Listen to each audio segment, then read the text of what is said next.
வணக்கம் மக்களே, வாழ்க வளமுடன் நலமுடன் வாழ்க வையகம்.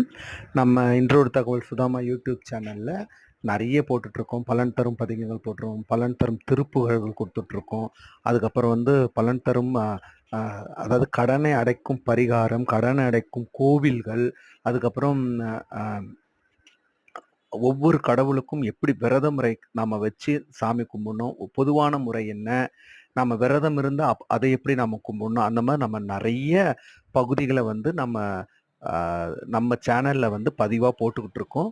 உங்களோட ஆதரவு இல்லை, அது பேராதரவுனே சொல்லலாம். ஏன்னா உங்களோட ஆதரவு பார்த்தீங்கன்னா ஒரு குறிப்பிட்ட காலம்தான், ஒரு 5 மாதம் தான் இருக்கும் நான் ஆரம்பித்து.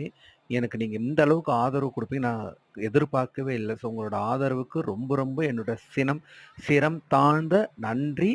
அதோட என்னோட உள்ள மகிழ நான் உங்களுக்கு நன்றி சொல்ல கடமைப்பட்டிருக்கேன்.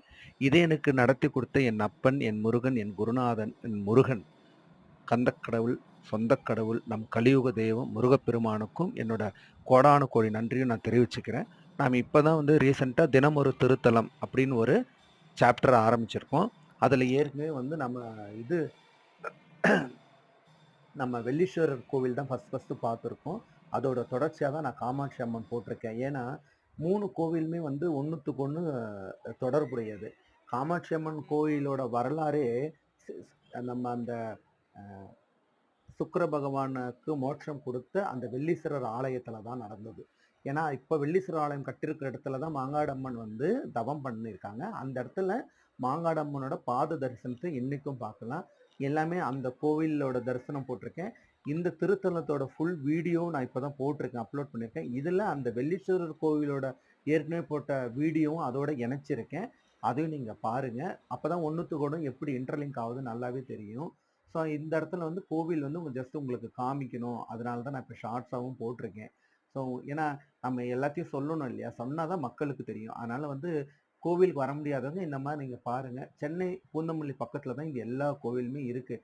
நான் போட்டுருக்கிற கோவில் எல்லாமே சென்னை பூந்தமல்லிலேருந்து ஜஸ்ட் எல்லாமே ஒரு 2 to 5 கிலோமீட்டர்ஸ் சரௌண்டிங்ஸில் தான் இருக்குது. அதை தாண்டிலாம் கிடையாது. அது பார்த்தாலே தெரியும், நீங்கள் போட்டாலும் உங்களுக்கு புரியும். கூகுள் மேப்பில் சர்ச் பண்ணி பாருங்கள். இதில் முக்கியமாக என்னென்னா 7 வார வேண்டுதல் ரொம்ப ரொம்ப பிரசித்தி பெற்றது இந்த காமாட்சி அம்மன் கோவில். முதல் வாரம் எந்த நாளாக வேணாலும் இருக்கலாம், ஆனால் அதே நாளில் தான் தொடர்ந்து 7 வாரம் வரணும். முதல் வாரம் மட்டும் 2 எலுமிச்சம்பழம் கொண்டு வரணும். அதை கோவிலில் கொடுத்துருன்னா அவங்க அந்த தபஸ் காமாட்சி சன்னிதானத்தில் உங்களுக்கு ஒரு எலுமிச்சம்பழம் தருவாங்க. அந்த மாதிரி வாரம் அது கொடுத்துட்டு நீங்கள் ஒரு எலுமிச்சம்பழம் வாங்கி போய் வீட்டில் பூஜை பண்ணலாம். வேண்டியதை நடத்தி கொடுப்பால் காமாட்சி அம்மன். சப்ஸ்கிரைப் பண்ணுங்கள். நன்றி, வணக்கம்.